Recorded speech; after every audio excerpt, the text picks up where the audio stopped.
Hi, Davey. Hey, how's it going, Wes? It's good. I'm so grateful to you. We set up cameras for the first time, and you said yes. You're like, let's go for it. Why not? Why? I might as well. That's a great spirit, fearless spirit. So we interviewed a few people.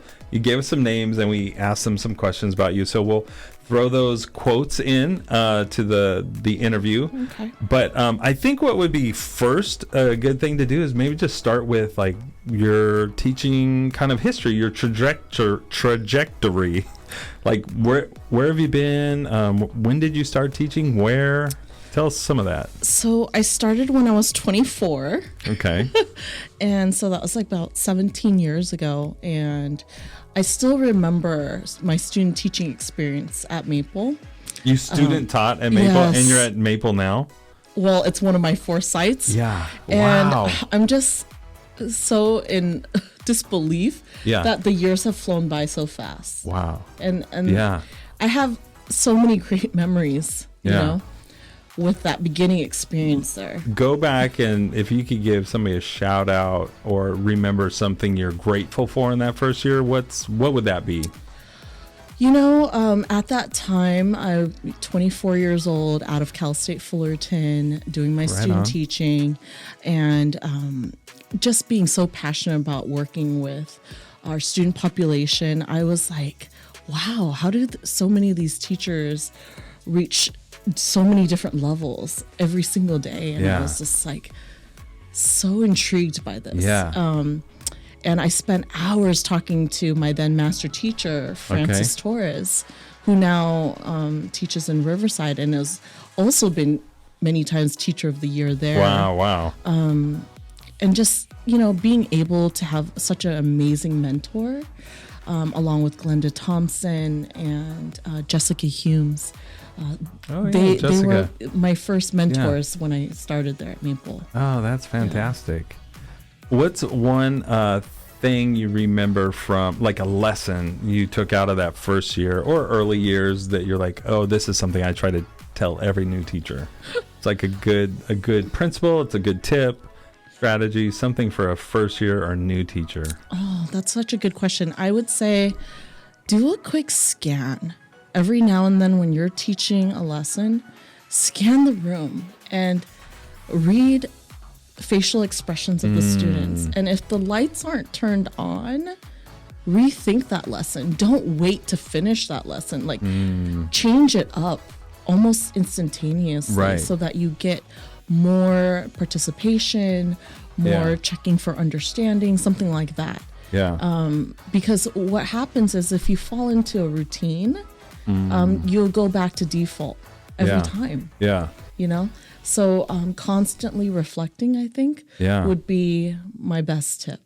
Okay, so like let's go into that classroom, like a hypothetical. You're teaching a lesson, whatever subject makes sense for you, and you notice the students are like just a little disengaged, maybe they're not tracking, they're not focused. What's something you would do to get focus back? Or what's a way you can take the temperature and just really see if maybe they're just being thoughtful and looking off and thinking about what you're saying, but how would you kind of do that quick in the moment? Like, how do I assess what to do next? Right. So like you said, you have to allow think time, especially for English language learners, right? Okay. You're thinking like 10, 15 seconds, right? But what if it's just like a zone out, right? Yeah. Then you have to rethink and you have to say, hey, who agrees with so-and-so's answer? Stand up if you agree. And getting students to physically participate, I think is a huge thing to do in a general ed classroom. Right. And it even worked with, RTI. Yeah. If you agree with so-and-so, stand up. Yeah. And then automatically there would be more buy-in to really think along with their peers. Right. That's great. Before we get too far away from the initial question, you did student teaching at Maple, right? And then you're at 4 different sites in Fullerton now. Tell us, between those 17 years, where else have you been? Or okay, so I've done mostly 5th grade at Maple, and then I also did the 4-5 gate cluster, and then the 5-6 on Zoom. Okay, and then I did RTI math coaching, which started just last year. Okay, RTI math was new to our district as the initiative just last year. And Yeah. then this year, I'm at the 4 different sites, Wow. and housed at Maple still. Yeah, that's great. Yeah. So a lot of 5th grade. Oh, yeah. What is something about 5th grade that you think you like or that you gravitate towards? I didn't just like 5th grade. I loved 5th grade curriculum. Like, it's science heavy because of the CAST test now. Okay. But, the experiments that we did using the FOSS kits that Mr. Abney brought into our school site was my COTSN focus. So being a part of COTSN, being a part of FOSS kits, it just totally, was up my alley. Yeah. And Let's pause there. For anybody who doesn't know COTSN or FOSS, just give us a couple sentences on each. Okay, so COTSN is an organization that works with a handful of teachers at a school site that's chosen. Okay. And then you get to work with a mentor. And at that time, it was Leslie Machado, Okay. who's now doing great things in Tennessee with education. And she would record me teaching a science lesson in NGSS. And then I would analyze student data with her, take 3 samples of students' work, and then gradually look at that same student over the course of many, many science lessons Oh, to interesting. see if their science journals were showing progressive Right. movement towards Yeah. a rubric. And that was so powerful. COTSN was so powerful. Lyndon, in the COTSN organization, he had me and Leslie Machado visiting amazing school sites all over Orange County, LA County, Oh, nice. like Heritage Yeah. and Courageous School. These are schools that had already done a lot with project-based learning and NGSS science labs and what have you, projects. So just being able to connect with like-minded educators was so impactful to developing my craft. Yeah. Yeah, that's great. So, and then define FOSS kits for those people who may not know. So Mr. Abney's background, he had already done FOSS kits in LA. And when he said FOSS kits, I was like, what is that? Like, because I was already working with Dr. Holly Steele previously with our Science Fellows program. Yeah.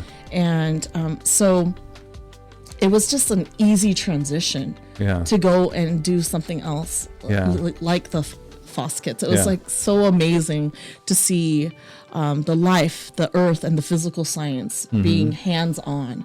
So my students were like collecting detritivores and analyzing white versus brown compost and seeing which nutrients were more fertile, to grow our wheat and stuff like that. So, those are good memories that I had with the students because during COVID, a lot of stuff shut down. So they were picking up their plants at the drive-through. We were analyzing it on Zoom. Yeah. Like, oh yeah, why is your plant more, Wow. doesn't have as much chlorophyll and the Right. other one does, Yeah. stuff like that. Wow. Yeah. That's interesting. So FOSS kits are kind of hands-on, like lab experiment types things. Yeah. Are they all one lesson labs, or are some of them over time, like watching things grow? It's a myriad. So you had different ones, but I would have to say that every single one of those units Yeah. had that sticky factor with students. Yeah. They would remember Mr. Machado, Oh, yeah. which was our little American bullfrog that Okay. went through its different phases Oh, wow. of its life cycle. And unfortunately, Mr. Machado did die over Zoom. But Hopefully Yeah. not on Zoom, but no, but like, But we had during to Zoom. announce it on Oh. Zoom and stuff. So, sad. but yeah. Yeah. Do you have a favorite lab? No, I loved all of them. Good. Good. Hey, so we have some quotes here from people that we interviewed. So one of the people you gave us was your husband, Joe. Okay. And so the first question was just like, what is Davy passionate about? And he says, when I met her, and it's always been a lot of her passion has been about kids. And he says that's why she loves teaching. And he says that flows into our family in a way. And he talks about how your son, I don't know if this is on the topic of being passionate about kids, but how your son copies what you do. Is this something you know about? Like he says, you check the weather in the morning, and your Yes. son will grab his phone and check the weather in the morning. Is that Absolutely. true? That's so true. Okay. So that can be just react to. Let's talk about family for a second, since he brought it up. How old's your son? So he's 9 years old, Okay. going on 21. No, just kidding. And he's in the 3-4 combo this year. So that's been an interesting endeavor in itself. Yeah. And he's just a very curious little boy. Yeah. He reminds me of me when I was young. Yeah. That's awesome. That's awesome. Okay. All right. That's great.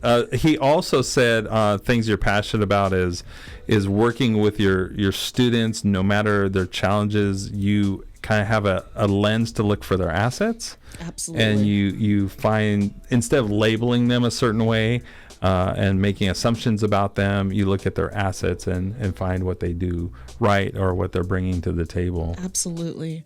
I mean, when you start from that, all you're ever going to see is growth. Right?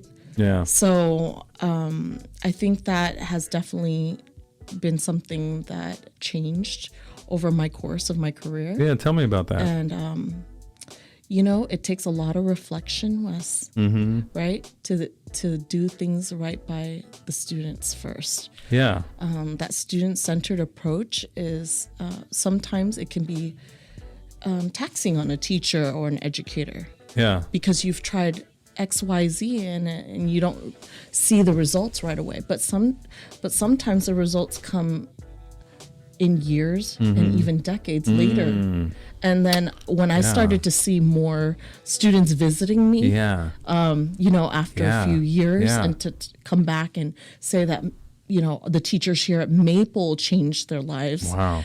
That's when I started to see the fruits of our labor. Yeah. That collective efficacy that we're talking about. Yeah.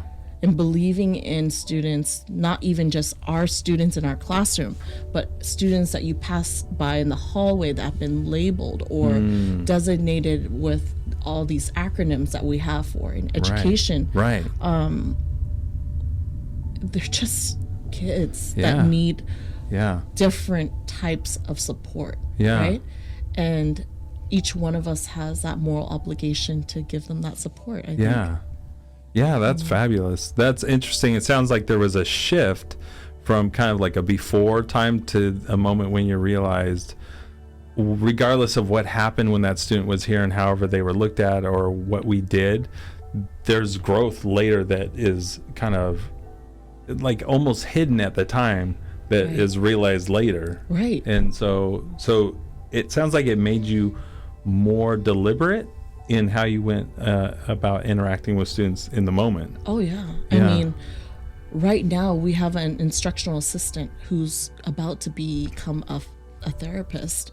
And she was my most quiet student. And she said one of the best programs that we had was Mustang Leading Ladies. Oh. And it impacted her ability to really go into college courses with a leadership lens. So it's those little things that let me plant. give you a quote, because somebody did mention the Mustang Ladies, I think is what they called it, but Mustang Leading Ladies. So this is from Tracy Kim. Okay. And she said, what is Devi passionate about? Devi is passionate about students, 100%. She's passionate about providing equal opportunities for all students regardless of their background. She is passionate about empowering young girls, as she has done great work with Mustang Ladies at Maple, empowering young girls for the future. So tell me about Mustang Leading Ladies. What is that? Well, so Glenda Thompson had connections with Seroptimus International, Fullerton in specific, and currently Amanda Sokola is the president of this organization, a great organization, by the way. And so they provide us with guest speakers to come motivate the girls on a monthly basis, in careers that are not necessarily gender biased, We've had veterinarians come speak to the girls, graphic designers. And then I've also connected with Leon Owens Foundation. Nice.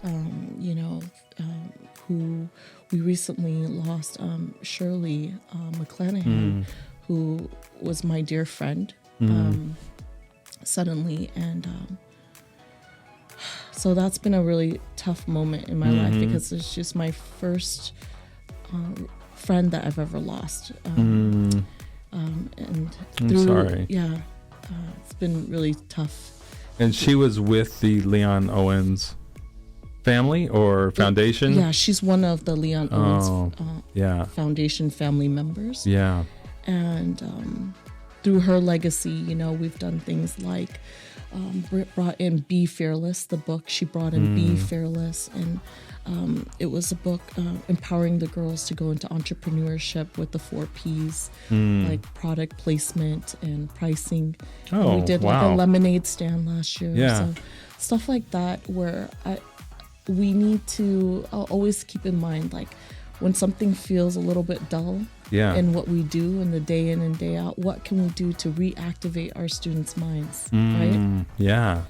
And when you're saying that, I can imagine students getting kind of like seeing a new light, like in school talking about how they could be an entrepreneur.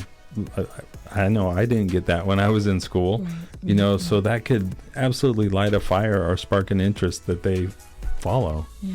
That's great. Anything you want to add about Shirley? Just a vignette or anything, a fond memory or something? So Shirley was the type of woman that led with student-centered focus, right? And her vibe was always positive. And not only did she support students, what I would call students along the freeway in our Title I schools all across Fullerton School District. She would provide shoes through Skechers, along with her sister Dorothy and all the Leon Owens Foundation members, including Shelby, her daughter. They would come by and just give so much motivation to the students that students come back and they're like, where is she this year? And ask about her and ask about the organization. And so we've designated, Mr. Abney's going to designate her birthday in April as like a day of service dedicated to Shirley Owens moving forward. Yeah. And so I'm so excited to see that her legacy is going to still live on. Yeah. That's great. Yeah. That's great.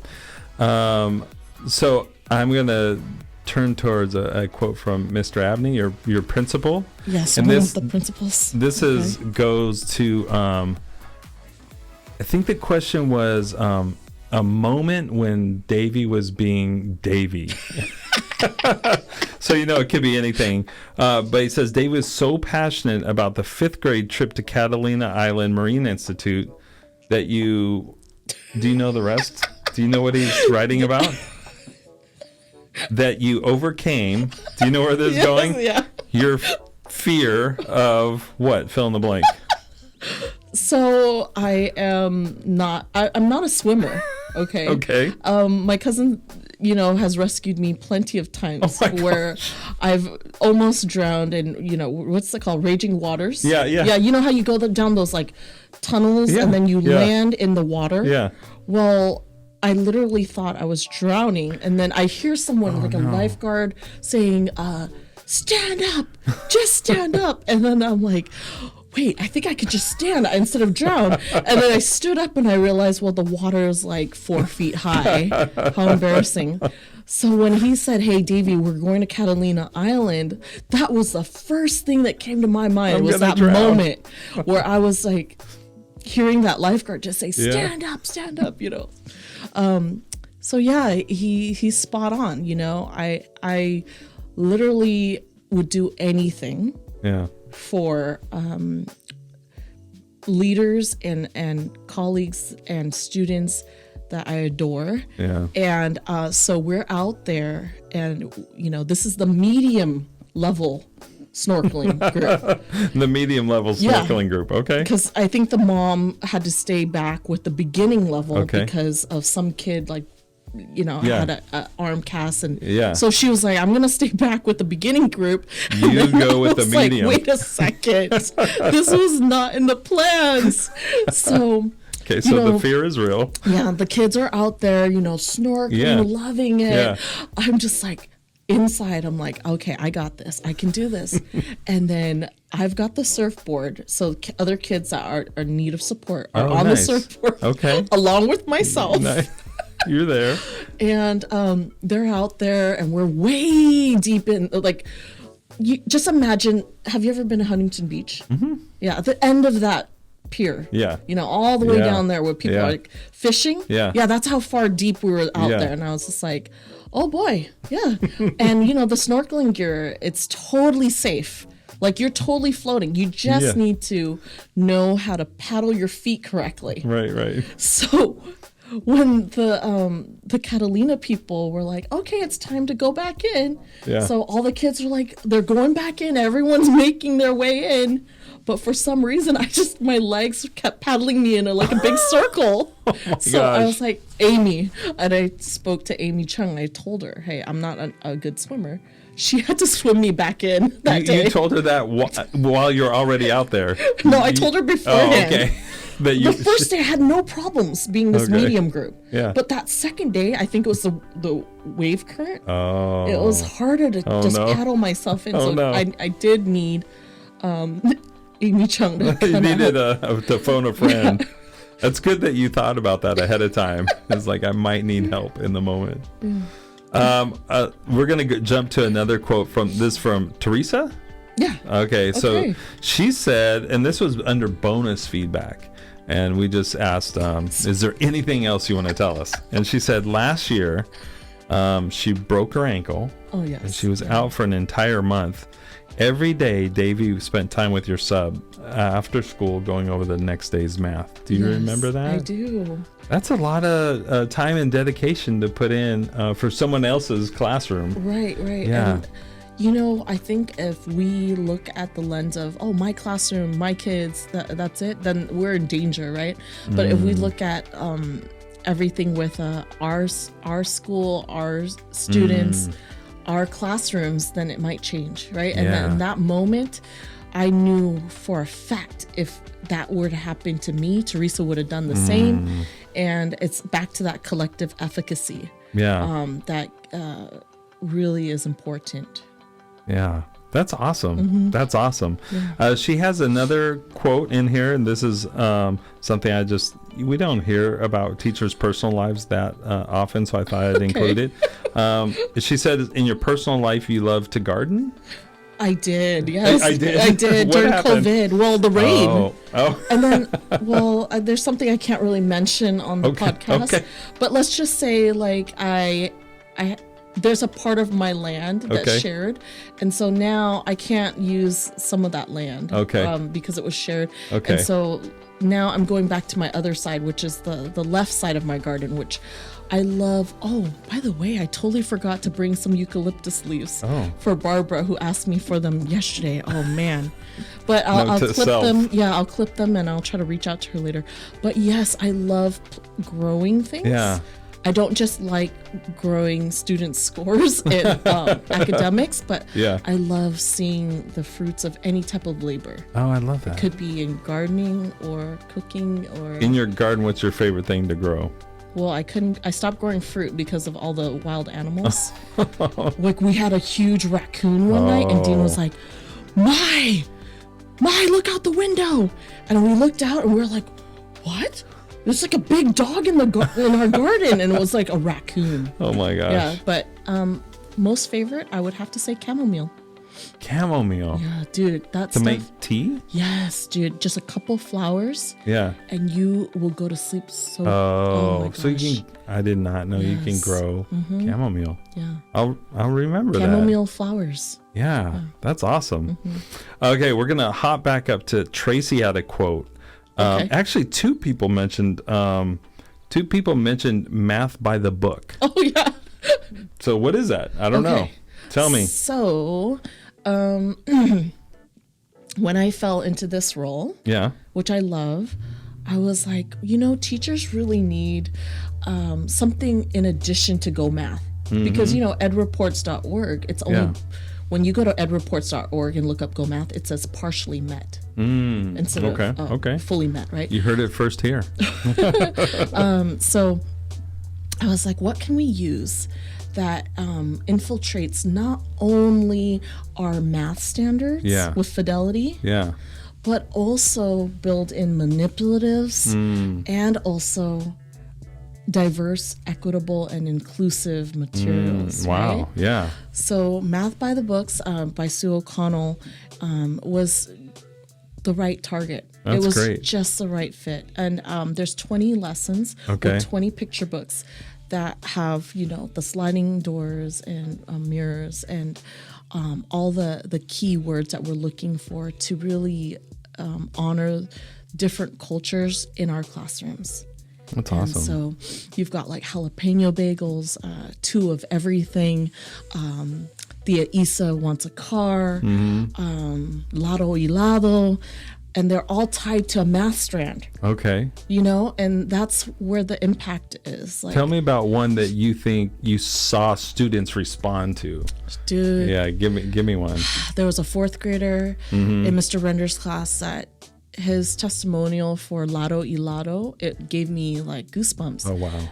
He said after reading Cesar Chavez's March, he realized the importance of that long division problem to kind of like analyze, which one took the longest to march.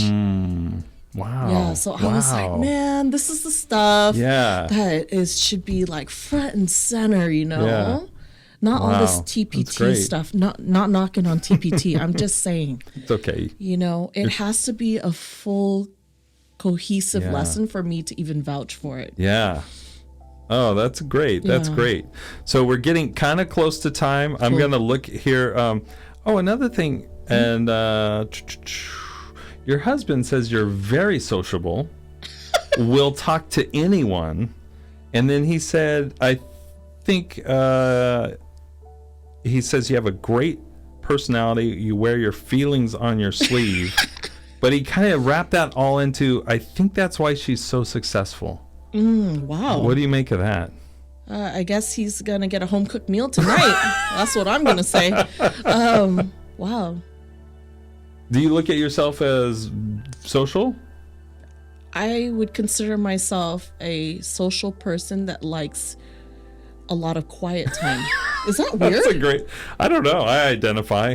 So like if I go somewhere and socialize for say 2 to 4 hours, then the rest of my day I would like to just do quiet activities. And be by yourself and kind of it doesn't have to be by myself, but it could be like let's we've already had like 3 to 4 hours of loud social time. Like let's just read books and chill to music or get creative doing something different. That's great. Yeah. That's great. Wow. I'm going to share one more from your husband. So he said a significant moment when Davy was being Davy. He said one time, no. This is it's a compliment. He said for some reason you forgot your laptop, and he was he said your laptop is like your tool. It's like how you get your work done. And something about he's like if she forgot her laptop, she must be very busy, and so he brought it to you at work. And he was just kind of saying how grateful you were to have that tool back in your life. Do you remember this? Is this a one-time thing, or is this like yes I would say he's spot on with that. Okay. But I also don't link my work email to my cell phone or my iWatch.